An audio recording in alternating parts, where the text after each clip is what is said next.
जैसा कि आप लोगों को ये विदित है कि आज बहुजन समाज पार्टी और समाजवादी पार्टी के दोनों नेशनल प्रेसिडेंट की, मुखिया की ये संयुक्त व खासकर प्रधानमंत्री श्री नरेंद्र मोदी की तथा बीजेपी के राष्ट्रीय अध्यक्ष श्री अमित शाह की, अर्थात इन दोनों गुरु व चेले की नींद उड़ाने वाली अति महत्वपूर्ण एवं ऐतिहासिक प्रेस कॉन्फ्रेंस हो रही है।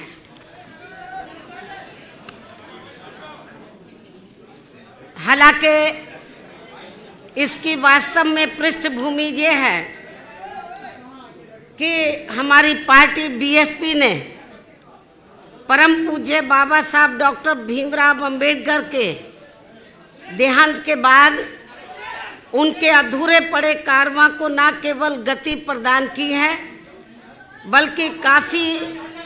उतार चढ़ाव का सफ़र तय करते हुए उसे ऐतिहासिक सफलताएं भी प्रदान की हैं। और इतना ही नहीं बल्कि बीएसपी ने इनके द्वारा यहाँ जातिवादी व्यवस्था के शिकार लोगों को मान सम्मान की जिंदगी बसर करने हेतु राजनीतिक सत्ता की मास्टर चाबी प्राप्त करने की दी गई उसी अमरवाणी व मिशनरी लक्ष्य को सही मायने में जमीनी हकीकत में बदलने के कर्म में ही यहाँ लोहिया जी के बताए हुए रास्तों पर चल रही समाजवादी पार्टी से पहले सन 1993 में मान्यवर श्री कांशीराम जी व श्री मुलायम सिंह यादव जी के नेतृत्व में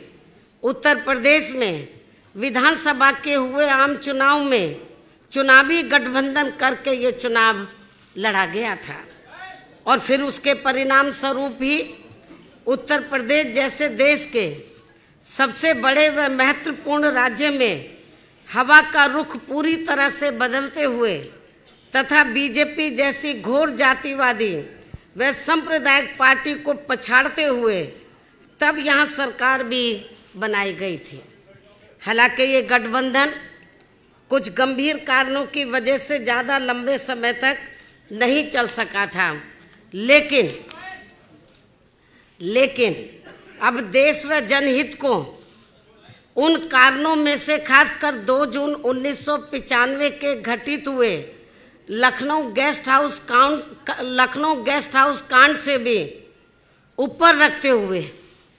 यानी कि देश व जनहित को इस कांड से भी ऊपर रखते हुए एक बार फिर हमने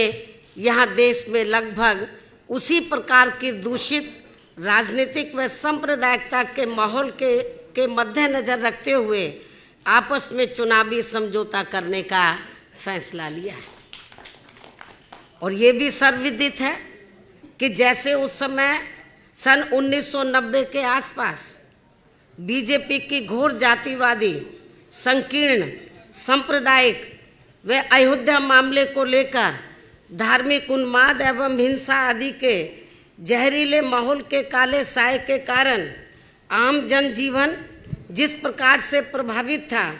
तो उससे देश की आम जनता बुरी तरह से त्रस्त व त्राही कर रही थी। तो ठीक उसी प्रकार से आज भी उत्तर प्रदेश सहित पूरे देश की लगभग 125 करोड़ आम जनता बीजेपी की केंद्र व राज्य सरकारों की खासकर घोर चुनावी वायदा खिलाफी करने के साथ साथ इनकी गरीब, मजदूर, किसान, बेरोजगार व व्यापारी आदि विरोधी नीतियों तथा इनके अहंकारी एवं तानाशाही वाले रवैये से अत्यंत ही परेशान व दुखी हैं। तो ऐसे हालातों में एक बार फिर से बीएसपी व सपा ने व्यापक जनहित व देश हित को ध्यान में रखकर खासकर उत्तर प्रदेश में एकजुट होने की काफ़ी ज़रूरत महसूस की है। और इस संबंध में सर्व समाज की आम जन भावनाओं का पूरा कदर करते हुए तथा इनको पूरा आदर सम्मान देते हुए देश में लोकसभा के शीघ्र ही होने वाले आम चुनाव में पूरे जन संतोष वाला चुनावी गठबंधन करके ये चुनाव लड़ने का फैसला किया है और जिसकी आज ही घोषणा भी कर दी जाएगी, जो निश्चित तौर पर ये इस नए वर्ष सन 2019 में एक प्रकार से नए राजनीतिक क्रांति का संदेश ही माना जाएगा तथा जो देश के संविधान को उसके सही व असली जनहितैषी एवं कल्याणकारी मार्ग पर चलने का रास्ता ही मुकर्रर करेगा। और ऐसे में अब बीएसपी व सपा के बने इस गठबंधन से समाज व देश को बहुत उम्मीदें भी जग गई हैं, क्योंकि यह चुनाव जीतने के लिए केवल दो पार्टियों का ही एकजुट होना मात्र नहीं है, बल्कि ये समाज के अधिकांश आबादी का प्रतिनिधित्व करने वाले सर्व समाज के खासकर गरीबों, मजदूरों, किसानों, छोटे व मझोले व्यापारियों, युवाओं, बेरोजगारों, महिलाओं व अन्य मेहनतकश आम जनता के साथ साथ दलितों, शोषितों, पिछड़ों, मुस्लिम व अन्य धार्मिक अल्पसंख्यकों के हितों की रक्षा एवं इनका प्रतिनिधित्व करने वाली एक शक्ति भी है, जो आगे चलकर देश के बेहतर कल को बनाने वाली सामाजिक परिवर्तन एवं आर्थिक मुक्ति के मिशनरी लक्ष्य की प्राप्ति का एक खास सामाजिक एवं आर्थिक क्रांति का आंदोलन भी बन सकता है। इसके साथ ही वैसे आपको ये भी मालूम है कि देश में पिछले लोकसभा और उसके बाद उत्तर प्रदेश में विधानसभा के हुए आम चुनाव में भी बीजेपी ने जिस प्रकार से केंद्र व उत्तर प्रदेश में यहाँ बेईमानी से अपनी सरकार बनाई है और जिनकी गलत नीतियों व गलत कार्य प्रणाली आदि से जनता आज बहुत ज़्यादा दुखी है, जिसे अति गंभीरता से लेते हुए फिर ऐसी जन विरोधी पार्टी को आगे सत्ता में आने से रोकने के लिए हमने पहले ही यहाँ उत्तर प्रदेश में कुछ लोकसभा व विधानसभा की सीटों पर हुए उपचुनाव में इनके अधिकांश उम्मीदवारों को हरा के इसकी शुरुआत भी कर दी है, जबकि इन चुनावों में कांग्रेस पार्टी के उम्मीदवारों की तो जमानत ही जब्त हो गई थी और फिर इसके बाद से पूरे देश में यह आम चर्चा शुरू हो गई कि उत्तर प्रदेश में 80 लोकसभा की सीटें हैं और यदि बीएसपी व सपा यहाँ गठबंधन करके लोकसभा का आम चुनाव लड़ते हैं तो फिर इस बार केंद्र में बीजेपी को सत्ता में आने से जरूर रोका जा सकता है। और वैसे भी इनके चुनावी वायदा खिलाफी, कुशासन व गलत नीतियों एवं जातिवादी, संकीर्ण, द्वेषपूर्ण, सांप्रदायिक व पूंजीवादी तथा अहंकारी व तानाशाही वाले रवैये एवं कार्य प्रणाली से अब पूरे देश में गरीब, मजदूर, किसान, व्यापारी व अन्य मेहनतकश लोगों के साथ साथ खासकर दलित, आदिवासी, पिछड़ा वर्ग, मुस्लिम व अन्य धार्मिक अल्पसंख्यक समाज के भी लोग अपनी विभिन्न समस्याओं को लेकर अभी तक भी हमें काफ़ी ज़्यादा दुखी व चिंतित ही नजर आते हैं। इसके साथ ही इनके बिना पूरी तैयारी के विशेषकर नोटबंदी व जीएसटी के लिए गए फैसले से तो इनकी कमर और भी ज़्यादा तोड़कर रख दी गई है, जिन्हें खास ध्यान में रखकर ही वह इन लोगों के हितों को प्राथमिकता देते हुए अर्थात इनके हितों में लखनऊ गेस्ट हाउस कांड को भी किनारे करके फिर हमने आबादी व लोकसभा की सीटों के हिसाब से भी देश के सबसे बड़े प्रदेश उत्तर प्रदेश में यहाँ लोकसभा का आम चुनाव गठबंधन करके लड़ने का ही फैसला लिया है, ताकि इस बार बीजेपी एंड कंपनी के लोगों को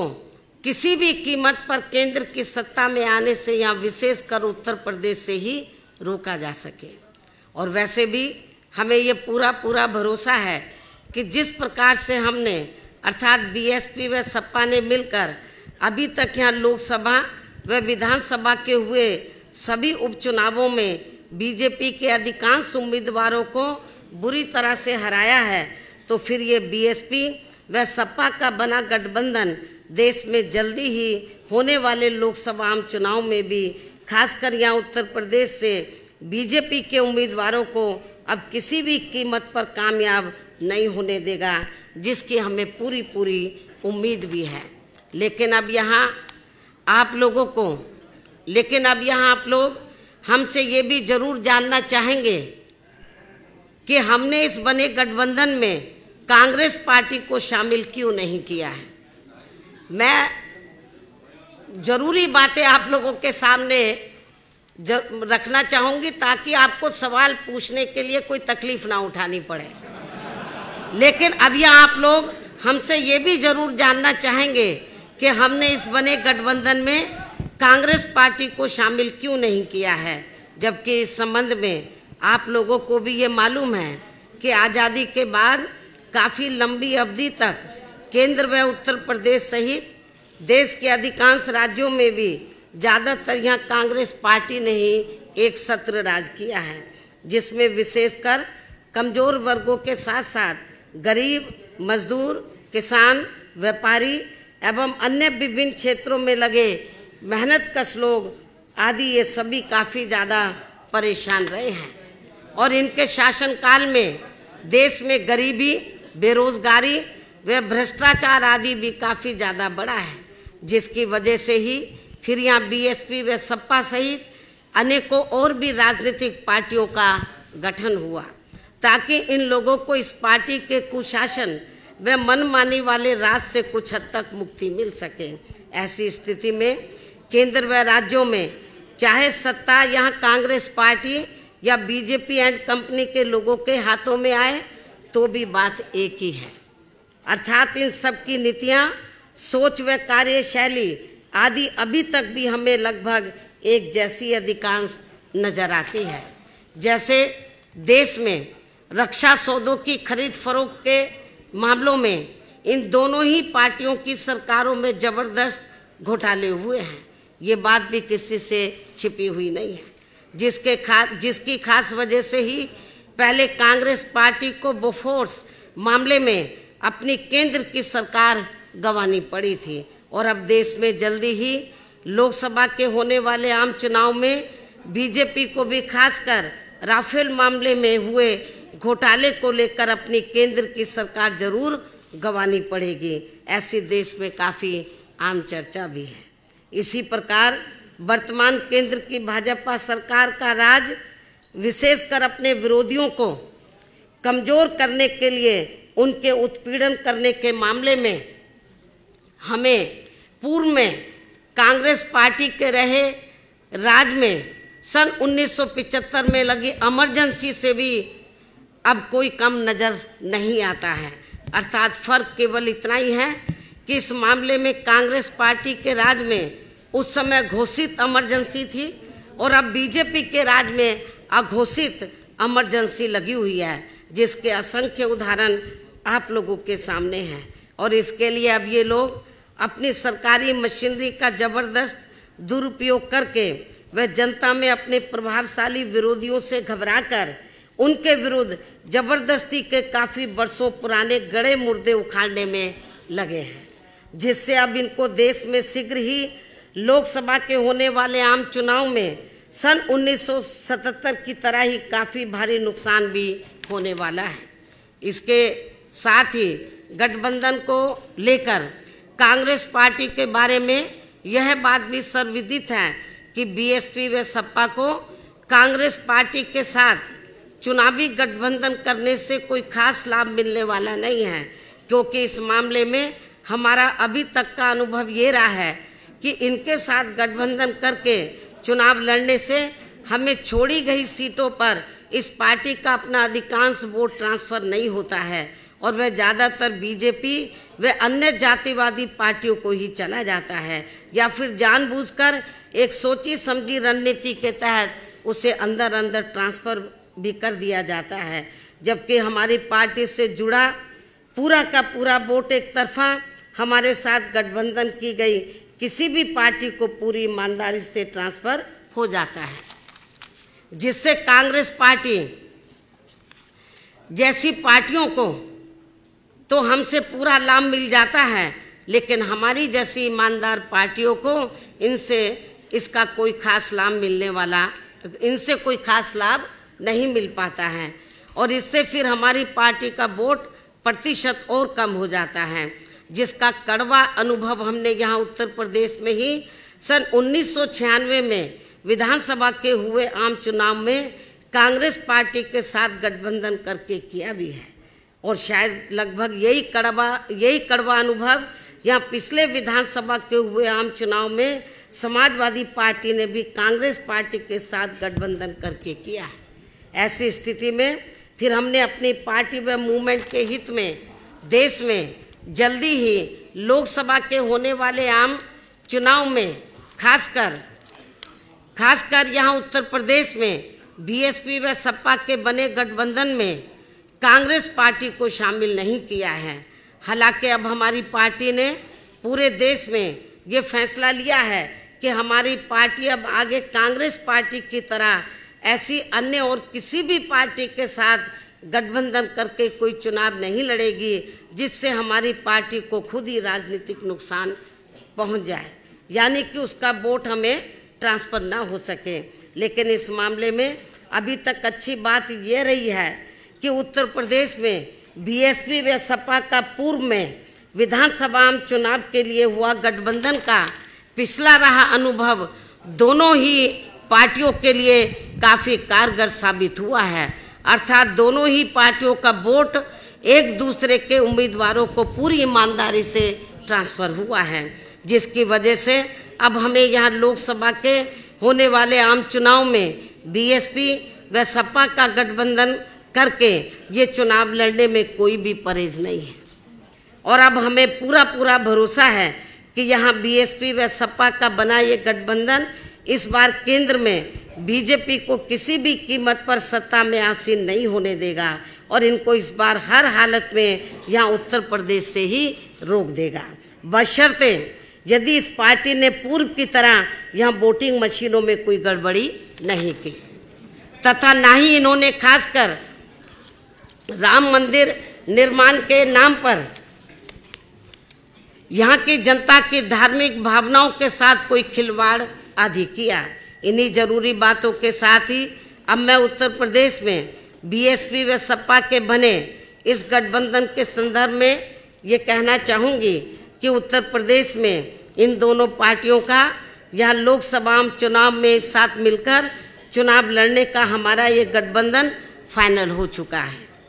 और इसके लिए हमने दिनांक 4 जनवरी को दिल्ली में इकट्ठा बैठकर वे काफ़ी गहन सोच विचार करके प्रदेश की सभी 80 लोकसभा की सीटों का फाइनल बंटवारा भी कर लिया है। और इसके बाद हमें ऐसा भी लगता है कि इसकी भनक पड़ते ही उसी दिन फिर बीजेपी ने घबराकर अपनी पूर्व की गई तैयारी के मुताबिक हमारे बने इस गठबंधन को कमज़ोर करने व तोड़ने के लिए एक सोची समझी रणनीति व साजिश के तहत सपा के अध्यक्ष श्री अखिलेश यादव का नाम जानबूझकर खनन मामले से जोड़कर व इनकी छवि को धूमिल करने के लिए मीडिया आदि में बड़े पैमाने पर उछाल दिया, जिसकी हमारी पार्टी कड़े शब्दों में निंदा करती है। और ऐसे में हमारी पार्टी पूरे तौर से हर स्तर पर इनके साथ खड़ी है, जबकि इस पार्टी को अर्थात बीजेपी को ये मालूम होना चाहिए कि इनकी इस घिनौनी हरकत से अब बीएसपी व सपा के बने इस गठबंधन को और भी ज़्यादा मजबूती मिल जाएगी, और अब इससे इनका श्री शिवपाल यादव पर पानी की तरह बहाया गया पैसा भी जरूर ही बेकार चला जाएगा। और अब मैं आप लोगों को ये बताना चाहती हूँ कि इस बने गठबंधन में किस पार्टी के पास कितनी सीटें रहेंगी, तो ये सब भी दिनांक 4 जनवरी को दिल्ली में ही फाइनल कर लिया गया है। जिसकी संक्षेप में जानकारी इस प्रकार से है। उत्तर प्रदेश में कुल 80 लोकसभा की सीटें हैं, जिसमें से बीएसपी 38 लोकसभा की सीटों पर और एसपी 38 लोकसभा की सीटों पर मिलकर ये चुनाव लड़ेगी। और 2 लोकसभा की सीटें हमने अभी 1-2 और पार्टियों के लिए छोड़ दी है। इनके अलावा 2 और शेष बची सीटें अर्थात अमेठी व रायबरेली, ये दोनों लोकसभा की सीटें हमने कांग्रेस पार्टी के साथ बिना कोई गठबंधन किए हुए ही इस पार्टी के लिए छोड़ दिए हैं, ताकि बीजेपी के लोग इन दोनों सीटों पर कांग्रेस पार्टी की संरक्षक व इनके अध्यक्ष को भी यही उलझाकर ना रख सके। इसके साथ साथ बंटवारे में कौन कौन सी सीटें बीएसपी व सपा आदि के पास रहेंगी, तो इसका भी लगभग तय ही हो चुका है, जिसकी सीटवार पूरी जानकारी आपको बहुत जल्दी ही प्रेस नोट के जरिए दे दी जाएगी। और अब मैं अंत में बीएसपी व सपा के सभी छोटे बड़े पदाधिकारियों, नेताओं व कार्यकर्ताओं से मीडिया के माध्यम से ये भी पुरजोर अपील करती हूँ कि वे इस चुनाव में पर्दे के पीछे से बीजेपी द्वारा चलाई जा रही श्री शिवपाल यादव की पार्टी को तथा कुछ अन्य और स्वार्थी किस्म के लोगों को भी मैनेज करके व उन्हें आगे करके, खासकर यहाँ दलितों, पिछड़ों व मुस्लिम समाज आदि के नाम पर बनवाई गई पार्टियों एवं इनके संगठनों के द्वारा भी षड्यंत्र के तहत खड़े किए गए उम्मीदवारों को अपने यार दोस्त, जाति बिरादरी व रिश्ते नातों आदि के चक्कर में पड़कर इन्हें देकर खराब नहीं करेंगे तथा अपने बने इस पवित्र व सामाजिक भाईचारे पर आधारित इस गठबंधन को कतई भी नुकसान नहीं पहुंचाएंगे। अर्थात इन दोनों पार्टियों के सर्व समाज से जुड़े लोगों को देश व जनहित में इन स्वार्थी व बिकी हुई पार्टियों के चक्कर में न पड़कर इन्हें केवल अपने गठबंधन द्वारा खड़े किए गए उम्मीदवारों को ही कामयाब बनाने का हर संभव पूरा प्रयास करना चाहिए। तभी फिर सही मायने में हमारा यहाँ अपने संतों, गुरुओं व महापुरुषों आदि का मानवतावादी सोच पर आधारित इनका सर्वजन हिताय व सर्वजन सुखाय का सही सपना जरूर साकार हो सकता है। इस उम्मीद के साथ ही अब मैं आप सभी मीडिया को तथा सपा व बसपा गठबंधन के सभी लोगों को भी नव वर्ष सन 2019 की अपनी हार्दिक बधाई देती हूँ व उनके उज्जवल भविष्य की भी कामना करती हूँ। और अब सपा के अध्यक्ष श्री अखिलेश यादव भी इस बने गठबंधन के संबंध में अपनी बात आप लोगों के सामने रखेंगे। धन्यवाद। चलिए, मैं सबसे पहले आदरणीय मायावती जी का बहुत बहुत धन्यवाद देना चाहता हूं। साथ ही साथ बहुजन समाज पार्टी और समाजवादी पार्टी का जो गठबंधन आपने स्वीकार किया है, उसके लिए भी मैं बहुत बहुत बधाई और मुबारकबाद देता हूं। भाजपा शासन के पिछले 5 सालों में पूरे देश में गरीबों, मजदूरों, किसानों, छोटे उद्योगों, दुकानदारों, नौजवानों, दलित, पिछड़ों, महिलाओं और यहाँ तक कि बच्चियों पर जितना अन्याय और अत्याचार हुआ है उसकी कल्पना करना भी मुश्किल है। भगवान राम और भगवान कृष्ण की जन्मभूमि उत्तर प्रदेश में तो भाजपा की सरकार ने इतना अत्याचार किया है कि स्वयं भगवान भी असहनीय पीड़ा हुई होगी। केंद्र और उत्तर प्रदेश की भाजपा सरकार ने देश और समाज को एक सूत्र में बांधने की बजाय समाज में नफरत का वातावरण बनाया है। लोगों ने भाईचारा बढ़ाने की बजाय लोगों को जात पात के नाम पर बांटने का काम किया है। भाजपा की उत्तर प्रदेश सरकार ने तो उत्तर प्रदेश को जातीय प्रदेश ही बनाकर रख दिया है। उत्तर प्रदेश में जात और धर्म को देखकर बेकसूर लोगों के एनकाउंटर किए जा रहे हैं। अस्पताल में इलाज शुरू करने से पहले मरीजों की जात पूछी जा रही है। थानों में रिपोर्ट लिखने से पहले फरियादी की जात पूछी जा रही है। यहाँ तक कि दुर्घटना में घायल व्यक्ति को सहायता देने से पहले भी उसकी जाति पूछी जा रही है। और अब तो स्थिति यहां तक आ गई है कि भाजपा के नेताओं ने भगवानों को भी जातियों में बांटना शुरू कर दिया है। अपनी नाकामियां, अपनी विफलताओं और असली मुद्दों से जनता का ध्यान हटाने के लिए भाजपा द्वारा देश और प्रदेश में धार्मिक उन्माद फैलाकर भय और आतंक का वातावरण बनाया जा रहा है। गरीबों की बहू बेटियों की इज्जत को सरेआम बेआबरू किया जा रहा है। उचित इलाज न मिलने के कारण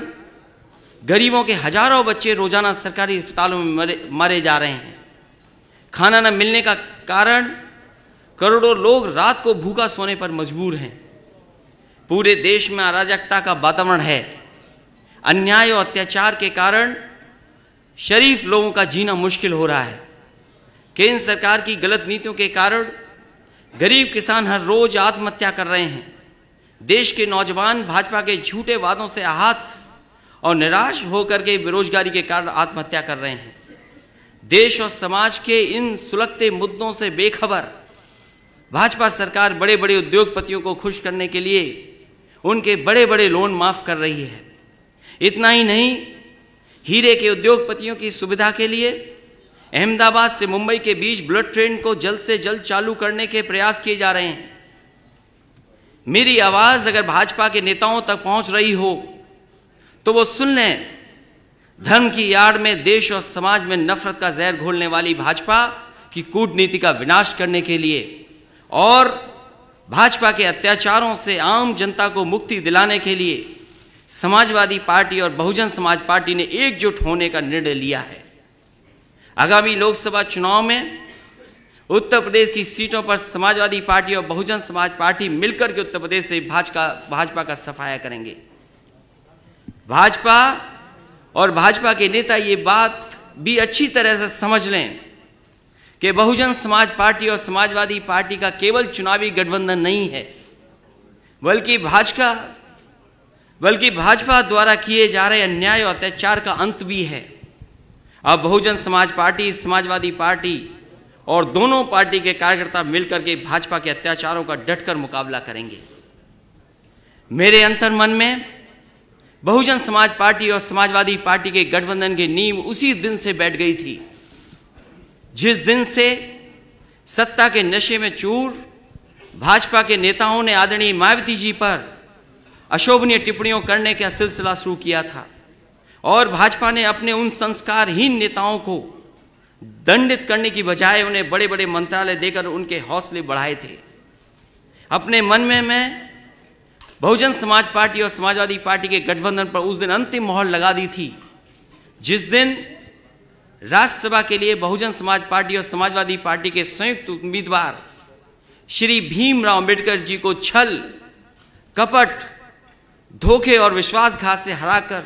भाजपा के नेताओं ने खुशियां मनाई थीं। भाजपा के अहंकार का विनाश करने के लिए बहुजन समाज पार्टी और समाजवादी पार्टी का मिलना बहुत जरूरी था। आपको याद होगा, मैंने इसीलिए कहा था कि बहुजन समाज पार्टी से गठबंधन करने के लिए अगर हमें 2 कदम पीछे भी हटना पड़ेगा तब भी हम गठबंधन करेंगे और भाजपा के अहंकार को तोड़ेंगे। मैं एक बार फिर आदरणीय मायावती जी का धन्यवाद दूंगा कि कम से कम आपने बराबर का एक दूसरे का सम्मान करने का काम किया है गठबंधन में। आज से समाजवादी पार्टी का प्रत्येक कार्यकर्ता इस बात को गांठ बांध ले कि आदरणीय मायावती जी का सम्मान मेरा सम्मान है और अगर भाजपा का कोई भी नेता आदरणीय मायावती जी का अपमान करता है तो समझ लेना कि वो अपमान आदरणीय मायावती जी का नहीं बल्कि मेरा अपमान हुआ है। हम समाजवादी हैं और समाजवादियों की ये विशेषता होती है कि वो दुख और सुख दोनों में बराबर के हिस्सेदार होते हैं। इसलिए हमें इस रिश्ते को मजबूती के साथ और आगे बढ़ाना है। बहुजन समाज पार्टी और समाजवादी पार्टी के गठबंधन से घबराकर अपनी आदत के अनुसार भाजपा तरह तरह के षड्यंत्र रच सकती है, गलत फहमी पैदा करके हमारे कार्यकर्ताओं के बीच नफरत का वातावरण बना सकती है। भाजपा द्वारा दंगा फसाद कराने का प्रयास भी किया जा सकता है, परंतु हमें संयम और धैर्य से काम लेना है। हमें भाजपा की हर साजिश को नाकाम करना है और आपसी भाईचारे को मजबूत करना है। मैं आदरणीय मायावती जी का द्वारा देश हित में लिए गए उनके ऐतिहासिक निर्णय का एक बार फिर स्वागत करता हूं और मैं विश्वास दिलाता हूं कि अब भाजपा के अत्याचारी शासन का विनाश निश्चित है। मैं इस बात का भी विश्वास दिलाता हूं कि समय के साथ समाजवादी पार्टी और बहुजन समाज पार्टी के संबंध और भी अधिक मजबूत होंगे। इन्हीं शब्दों के साथ मैं एक बार फिर आप सभी पत्रकार साथियों का स्वागत करता हूं और बधाई देता हूं। इस गठबंधन के लिए आदरणीय मायावती जी का एक बार फिर बधाई और बहुत बहुत धन्यवाद। अब मैं आप सबको सवालों के लिए आमंत्रित करता हूं। सबसे पहला सवाल Pankaj Jha, ABP News. Shri Pankaj Jha, ABP News, mic पहुंचाएं। Pankaj Jha, ABP news.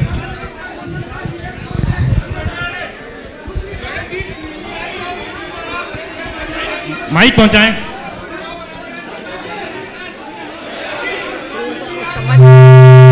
एक एक करके सवाल पूछें।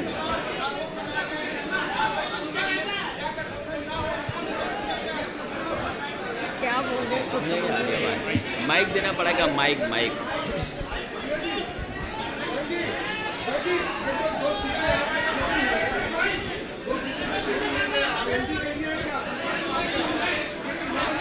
इसका जवाब बहुत जल्दी ही आपके सामने आ जाएगा।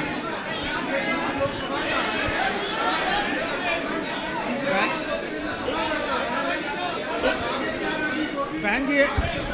इसके बारे में आप लोगों को जल्दी ही बता दिया जाएगा।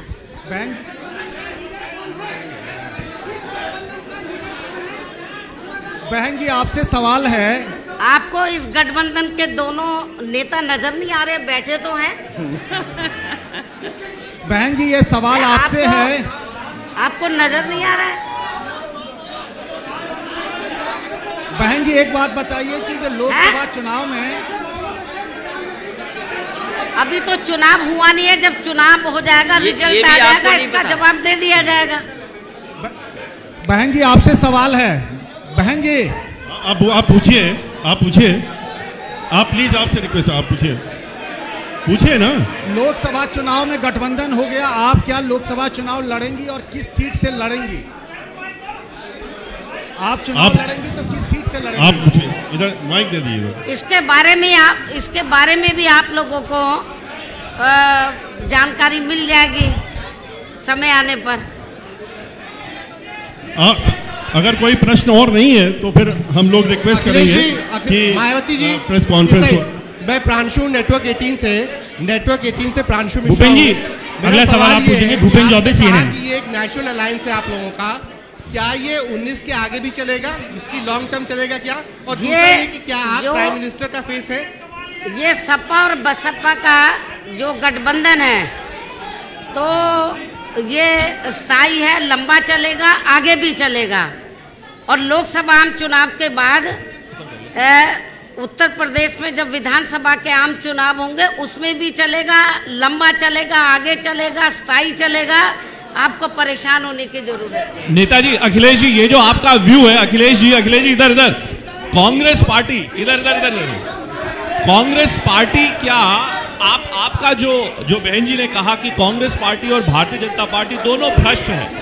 क्या आपकी भी यही राय है? आप तो अलायंस में, मैं समझता हूँ वो जानकारी आपको मिल गई होगी। जब आदरणीय मायावती जी ने अपनी बात रखी है उसमें पूरी जानकारी आपको मिल गई है।